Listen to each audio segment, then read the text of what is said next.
everybody. We are here with Tammy Carr, who needs no introduction. Tammy's been with the AFS community for almost over 15 years, right? That's when I started. When you started. Came back recently. But yeah, Tammy needs no introduction here. I don't know about that, Kemper. I'm propping you up. You're propping you up. No, you guys know this podcast that, we talk about health and care and community impact, and I always love the times when we can bring a local external community leader like you to share a little bit more about what you're doing and the stories that you're creating and sharing, and that will help our community, get a deeper insight on what's going on outside of these walls. Definitely. So, Tammy, you guys, so you grew up in Saline? No, I grew up in Miami, Florida. Oh, did not know that? I did. Wow. I grew up in Florida. Got it. When did you come to this area? I went to the University of Michigan, and Okay. Then I actually left, but we ended up back here when my husband got out of coaching. Got and it. we got to pick wherever we wanted to go, basically, and we chose to come back to Ann Arbor and Saline. That is awesome. Okay, didn't know you were in Miami. Yeah. Born and raised, never seen snow before I came here. Unbelievable. Okay. But you've planted big roots here. Big with roots. What you guys have done in the community, the ChadTough Foundation, which I believe that is the largest foundation for DIPG In the world, research. yes, which is, Insane. I tell people all the time that was like never a plan. Mm-hmm. The plan was to do something to honor our son who passed away. Yeah.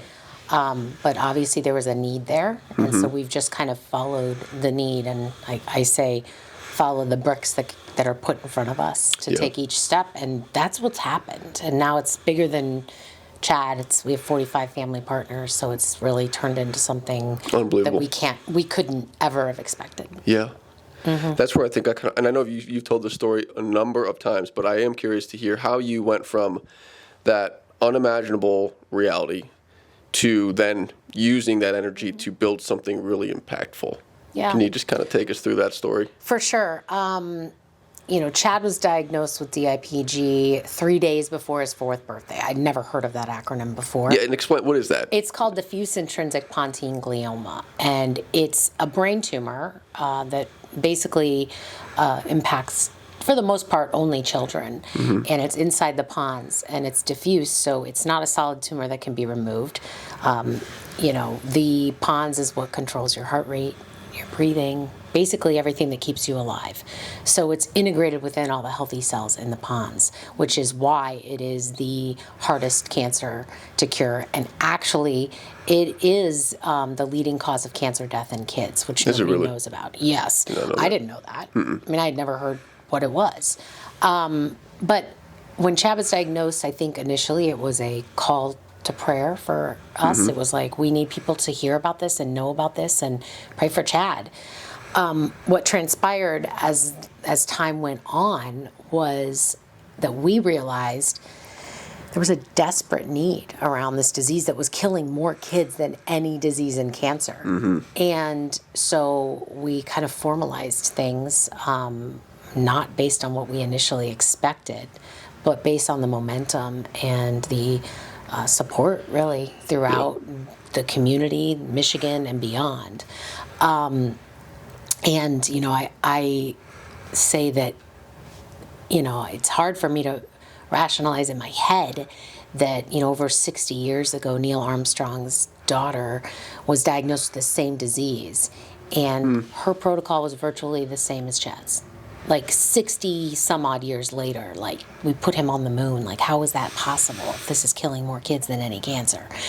It's hard, but we have to try. That was kind of our thought. And now, where we've come, I think if more people had tried 30 years ago, would Chad still be here? And I don't know. I can't think like that. Yeah.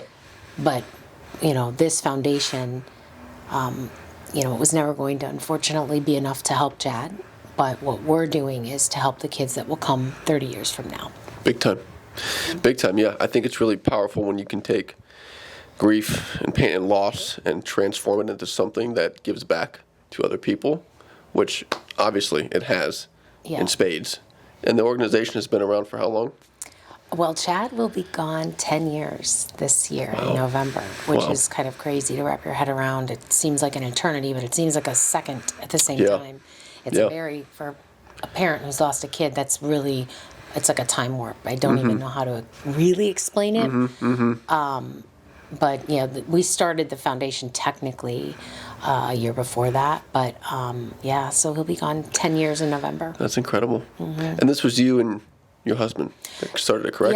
Yeah. My husband and my father-in-law and myself were the three initial board members that sort of said, let's really do this. Yeah. But Jason and I it's really become a big part of our life. And what I say is, I've got Tommy and CJ, and the time I spend with them, the ChadTough Foundation is the time that I would be spending with Chad if he were still here with us. So that's, and you talk about that grief and turning something bad into something as positive as you possibly can.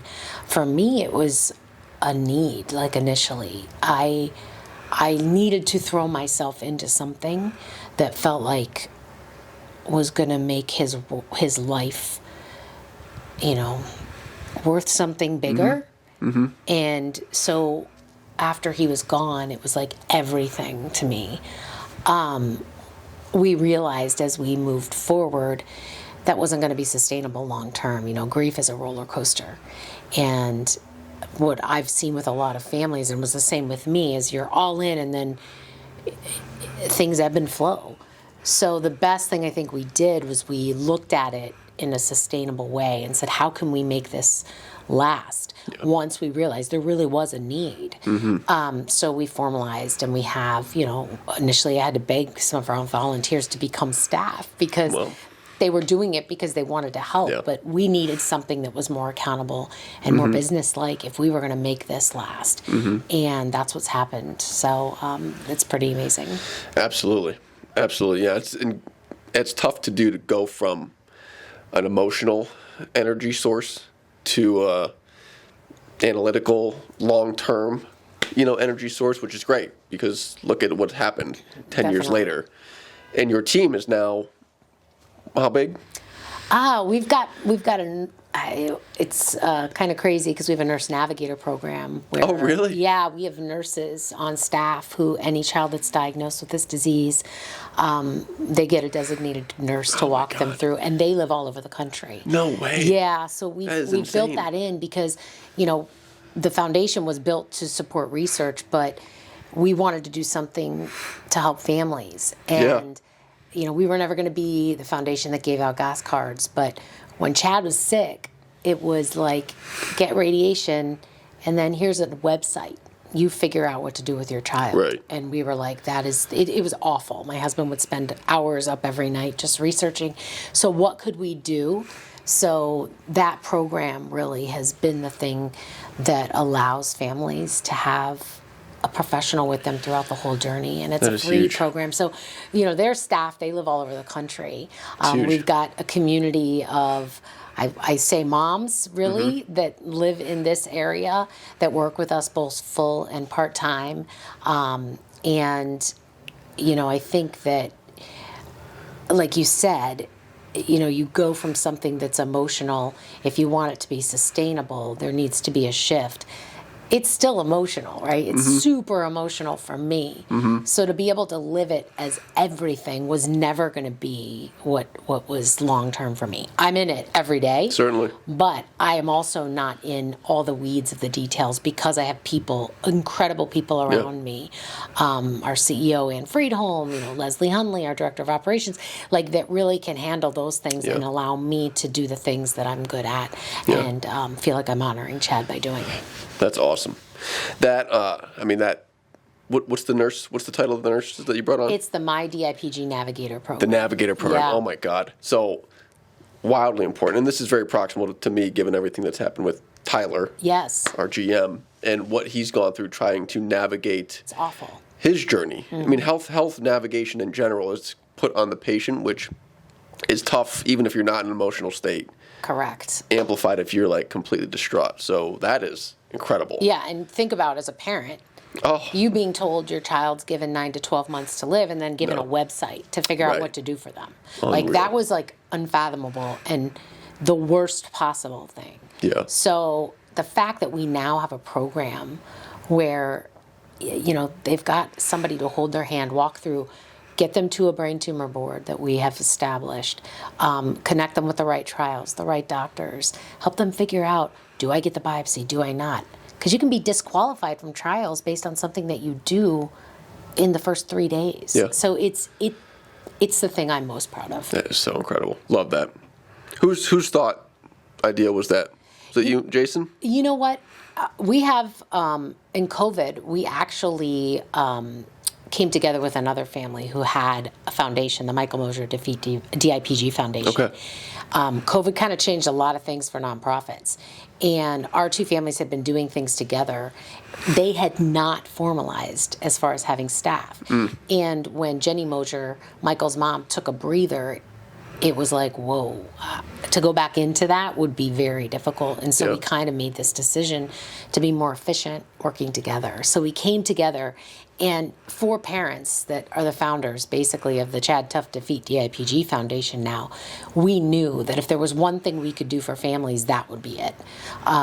Because we all lived it, and we knew how awful it was. And Huge. we've heard from families all over that, you know, this program has just, that's not ultimately going to change the outcome, right? Like, the research we fund provides the Right. hope, but this provides the help right now. Yeah. Yeah, and that can't be lost in the process. Oh gosh, no, it's huge. Wow, that's incredible. So yeah, I mean, if you live in the Saline area, you're probably familiar with the ChadTough organization. You see the orange, you see the truck. It's awesome. Here's a question for you, Supermom. I mean, you have this organization, none of your son. You also have 2 other high-achieving children, CJ and Tammi, football all-stars, that you are navigating. How do you do all of this and take care of your health? Well, if I'm being honest, you know, you talked about my journey starting here 15 years ago. Well, it took a really big hiatus after Chad passed away. I didn't take care of myself. I was by far the last one on the totem pole. Didn't really care about what I ate. Didn't do much as far as working out. I found a shift, you know, in the last 6 months to a year, and I'm finding that balance. Yes, CJ and Tammi, there's a lot with them as well, which is all wonderful, right? Like, everything we're navigating with them in the football world, college football world, high school football still for Tammi, is awesome. And I wouldn't change it for the world. And then, you know, Chad, it's the foundation. But I've really decided that it's time for me now to focus as well on keeping myself healthy, because all of that is great, but I can't do anything to help it if I'm not healthy myself. Yes. You know, when you came back, we unpacked this a little bit, but I want to hear again the shift. What sparked that shift 12 months ago? Honestly, I had always had, you know, good blood levels, low blood pressure, all the things, right? Never had to worry about my weight. Well, I had my doctor call me and say, yeah, some of these things aren't looking as good. And I was like, that's crazy, right? And I'm turning 50 this year, and, you know, there's menopausal, there's, you know, perimenopause, and these things are a reality that I couldn't ignore. And when I saw that, I realized, okay, I need to start paying attention. And I want to be healthy for my boys that are here with me, and for the foundation that's Chad's, and for my future grandkids. So, you know, I just sort of made a mental shift that I needed to be a priority as well. And my you know, CJ's off to college and Tommy's leaving in 2 months. So, you know, I'm going to have more time on my hands as well, and I need to find some things that are for me. Yeah. Logically, it makes sense. Like, hey, if you don't put your own oxygen mask on, you can't really help anybody else. Yeah. But when you're in it, especially when you go through a life experience like you went through, it is almost impossible to put that mask on. But yeah, so there was a moment where you're like, hey, I can't pour into all these things I want to pour into if I'm unwell. And it sounds like you got some health news from your doc that said, hey, we should probably be looking at something. Just pay attention. It wasn't like anything alarming, but it was like, these numbers don't correlate with what we've seen in your, history. Right. And I'm getting older, and, this is when, things start to really shift for women, I think. Big time. Oh, my God. Yeah, so I wanted to catch it before it got worse, and, I'm making it a priority. You are. And consistently. Yeah. It's one thing to have a little bit of motivation to get you to do stuff for a couple weeks, but you have been very focused on this. It's kind of become funny because CJ and Tammi will joke, because I would get into these like, oh, I'm going to do this and get the treadmill and then never use it. There's one in the garage. And that's not my thing, right? Yeah. That's not the way I can do it. Or, oh, I'm going to do this class and then start it. Yeah. And, they've both been, Mom, look at you. They've noticed. Sticking with it. Yeah. Which I think that's good for them to see as well. Totally. That, I've put everything into my 3 kids. Mm-hmm. And now, life is shifting a bit, and it's time for me to, pay some more attention to myself, I guess. Yeah, absolutely. Absolutely. And to your point, this is where, I forget what research I came across, but it was centering around how do you remain a very able and healthy, like 70, 80-year-old. Mm-hmm. And those people that actually start investing in their health, particularly with exercise, it does kind of work like compound interest. So like if you start at 30, your likelihood to be a very able 80-year-old and be able to like move and have locomotion is very high. Higher than if you were starting in your 40s or your 50s or your 60s. But point is, it does carry over. So like you becoming 50 here, is that next year? Yeah, this year. Okay. This year? In November, yeah. Oh my God. Yeah. When's your, what day? November 29th. Okay, yeah. wow, team. Okay. Yeah. And I will share my 40th birthday. Chad's funeral was held on my 40th birthday. Oh, geez. So, that birthday is always a thing, right? Totally. Yes. So turning 50 and that, that it's a big deal. Absolutely. But I was always an athlete too, and I was always active. Yeah. Until that episode. Yeah. And then I kind of just let myself, like, I don't really care about any of this, right? Yep. Like, Absolutely. What do I care? Absolutely. And I was so hyper-focused on so many other things. Mm-hmm. But, like you said, hopefully I gained some interest there in my teens, 20s, and 30s. Took a little hiatus in the 40s and back in the 50s. Absolutely. Yes. And health fuels purpose. So like what you're doing as a mom, like your CJ and Tammi, they need a lot of support. Yeah. Momager. We started before we hit record here. You were momagering here, and then the organization needs you, and this is where anchoring health to those things versus just a vanity metric or nothing really deep. It goes a long way. No question, and I think there was like a mental shift with me that I need to be okay for my kids to be okay and for the foundation to be okay. Like I need to be in a motivated state. I need to have energy. I have to, I need that. So it's not just about me, right? It is about my family. Absolutely. And the ChadTough, organization, which again, for me is Chad. Here, still with us. Yes. So I think that was a mental shift for me. Big time. All right, let me ask you this question. Going back to the whole motivation piece, where like a lot of people, they'll get a burst of motivation, do something for a couple weeks, and then life comes over.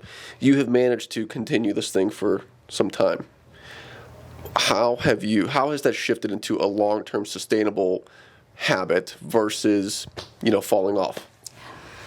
I think I was definitely before like 2 weeks here. Mm-hmm. And I think what, I initially, when I came in here and it was like, oh, we're going to look at your calorie intake and I'm just going to count what I eat. I was like, I'm not ever going to do that. but I found that I enjoy it, which is kind of strange. I never paid attention. I ate whatever I wanted because I've always been, on the thinner side. Yeah. But I saw that starting to change too. And I actually I'm a competitive person, so I think seeing that and trying to hit these metrics daily has been fit with my competitive nature. And I also, I enjoy the strength program here. Yeah. I like how it's built.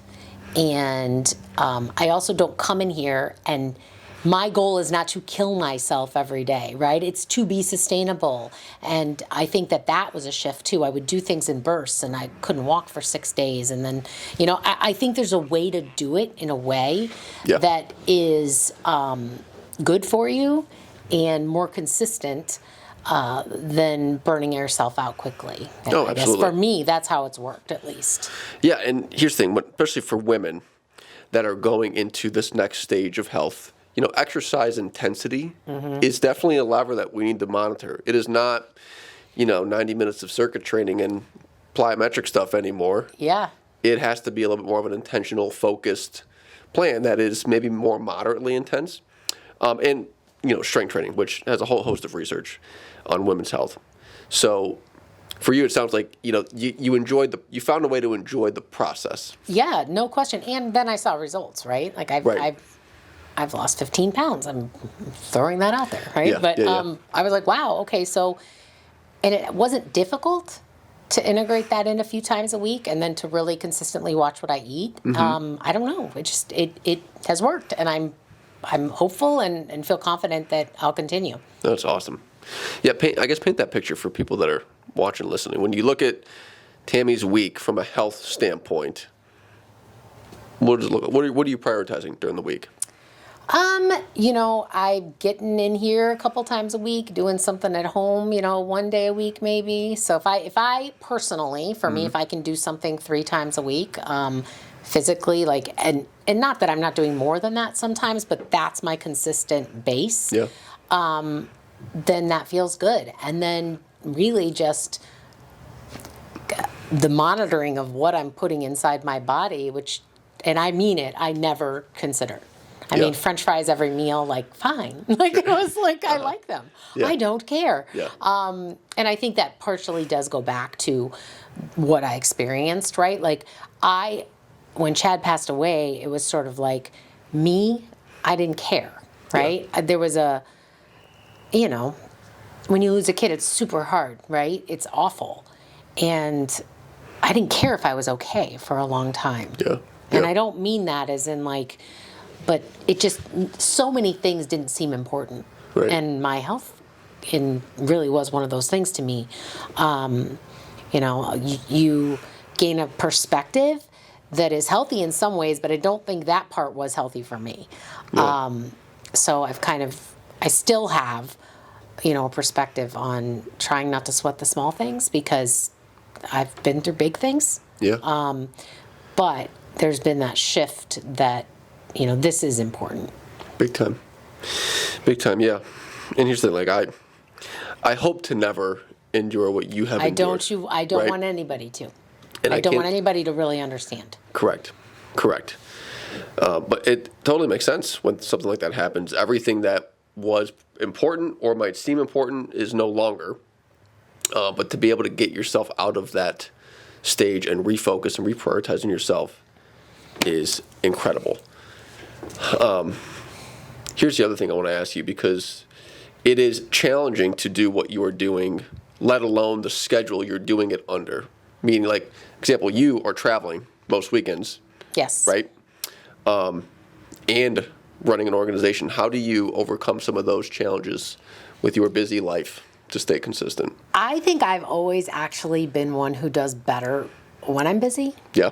I worry a bit, as I'm going to have an empty nest this year, right? I know I'll stay busy, but so much of my busyness has focused around my boys being here.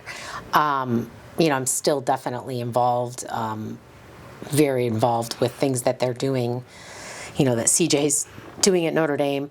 There's a lot that comes with that, so I like to take some of that off of him. I'll probably have the same thing going on with Tammi, and we're traveling, yes, in the fall. But I think that, I also don't want to at all, I'm the founder of this organization, but I have people that help me. Yeah. So I don't want it to seem like I'm doing everything, Sure. all things, because that's not the case. I mean, we have a business where everybody works together. We have an incredible team. Yeah. And honestly, the city of Saline should be super proud that ChadTough is here, because I hope they are anyway. Yeah. This organization, doctors say they're going to find a cure in our lifetime now, and they wouldn't have said That's that insane. 10 years ago. And that Saline is home, and Saline will always be home for this organization. So That is massive. once that happens, we're going to have a huge party. Of course. We're going to have a huge party to celebrate. Oh my God. Yeah. Yeah. On that, what are some of over the past 10 years, some of the big milestones or breakthroughs that you guys have experienced thus far?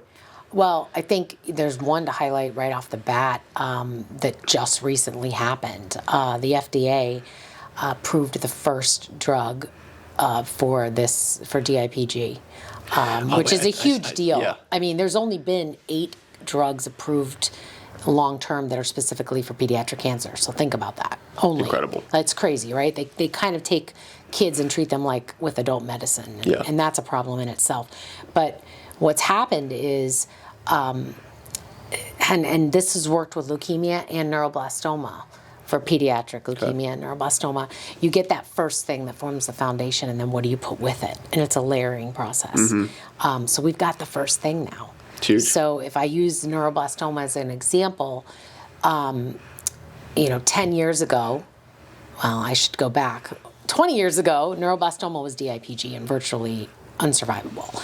And 10 years later, we were in New York at a trial with Chad, and it was very focused on neuroblastoma at Sloan Kettering. And I remember a mom looking at me and saying, I can't believe my child only has 20% chance of survival. So in that 10 years, neuroblastoma had gone from 0 to 20%. My response in that moment was, what I wouldn't give for 20%. But, so we're 10 years from that now, and neuroblastoma is 75% curable. So you get that first thing, which is what neuroblastoma got, right? 10 years ago. Yeah. They figured out some layering. It's now 75%. That, I truly believe we've hit that first milestone. In 10 years, we're going to be at 20%. And then, God willing, in 20 years, we're going to be near, 80% survivable. So, it's a huge deal. It's a huge deal. That's huge. And this community and everybody that's done anything for ChadTough was a part of that, because ChadTough was a huge part of making that happen. I remember seeing, I think it was Ann that shared some of that news on Facebook not too long ago. And that's funded. I mean, that's your guys' organization funding a lot of that research. A lot of that, and a lot of pushing from our families to the FDA. And it was a big team effort. But yes, I won't mince words. Like, ChadTough was a really big part of getting that done. Absolutely incredible. So I just see this huge momentum now of where we can go. Yeah. And my goal, just to put it out there, I'm busy all the things. My goal is to put us out of business. Like, this is not a job that I want to have, right? Yeah. Like, we started this to cure this, not to have some big business. That was never our intent. So ultimately, our goal is to put ourselves out of business, and I think we're on our way. That's incredible. And that will happen when there's a cure. Is that correct? Definitely. And then there's a big party. Yeah, big party. Going out of business party. Going out of business party for ChadTough. Yeah, that is huge. So within our lifetime, it's that's what the doctors hopeful. are saying. It's They believe incredible. that now, and they That's wouldn't awesome. have said that before Chad. Yeah. So that's what an incredible legacy for our little boy. Absolutely. Yeah. Absolutely. Incredible. And so your role with the organization as it stands now, what are you spending your time in? I am the main fundraiser for the organization. Got it. I will talk to anybody and share Chad's story. I have no problem asking anybody for money, because we need it. Yeah. Like, research isn't cheap. And that milestone I just talked about happened because we raised good money for research. And we can't do it without it. So that's really what I focus my time on. I'm integrated into the daily life for sure beyond that. But, that's where I think I bring the most value. I think, that is my background. Yeah. And I'm Chad's mom, right? So it's a pretty powerful connection to be able to really explain to somebody why this matters and why they should care. Absolutely. And I feel like it's my purpose. That's great. Yeah, there's no better person to fill that role with the organization, given your proximity to why it exists. Yeah. Right? Yeah. I mean, it's personal. Yeah. But it's also practical. Like I can share, people will say, oh, it's this rare disease. Let's be honest. Thank goodness pediatric cancer is rare. There's about 14,000 kids diagnosed in this country every year. So that's rare. Of that number, about 700 of them are from this disease. But in that disease, 50% of those kids are dying every year. 50% of the kids dying from brain tumors are dying from this disease. And brain tumors are the leading cause of cancer death in kids. So if we look at that, within this rare disease of pediatric cancer, this is not that rare. So we need to shift that mentality because this is the hardest pediatric cancer. So if we cure this, what do we think is going to happen for the rest? Right. Right. So to your point, it sounds like if we find a cure for this, the floodgates are going to open. Yeah. Yeah. I mean, it's a big unlock. It's a big unlock for a lot of things. That's awesome. I mean, pediatric leukemia. You know what resulted from research into that? What's that? Chemotherapy.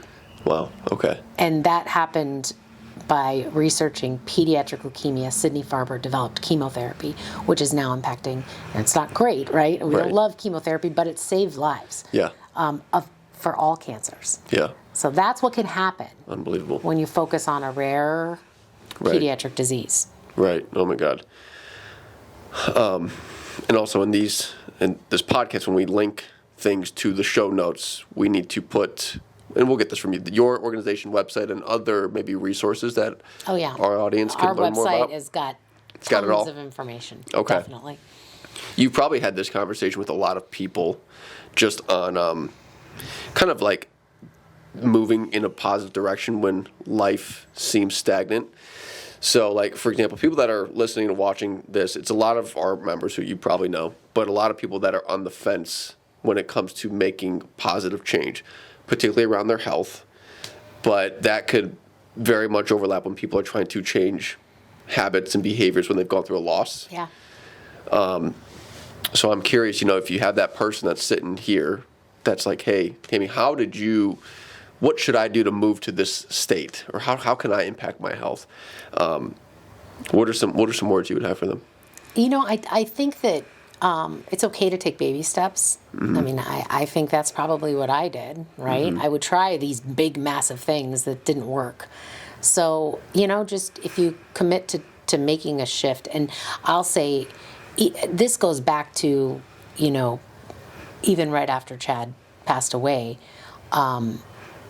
what do you do, right? Yeah. Like, how do you function? I had some good advice from my friend Katie Natick, who had lost a child herself. And she said to me, like, you do one thing a day. You try to do one thing initially, right? That's where you start. And I'll be honest, like, when Chad was first gone, that one thing might have been taking a shower. Yeah. But that was okay. Like, you accomplished something. And then you build on it, and you build on it, and you build on it. So I came to a place where it was like time to now take care of myself. So I've started with okay, how do we do this consistently? And it's okay to take baby steps. I don't think people need to be superhuman and try to change things from 0 to 1, to 1. It's you can't 0 to 60 in a minute isn't maybe the best way. Yeah.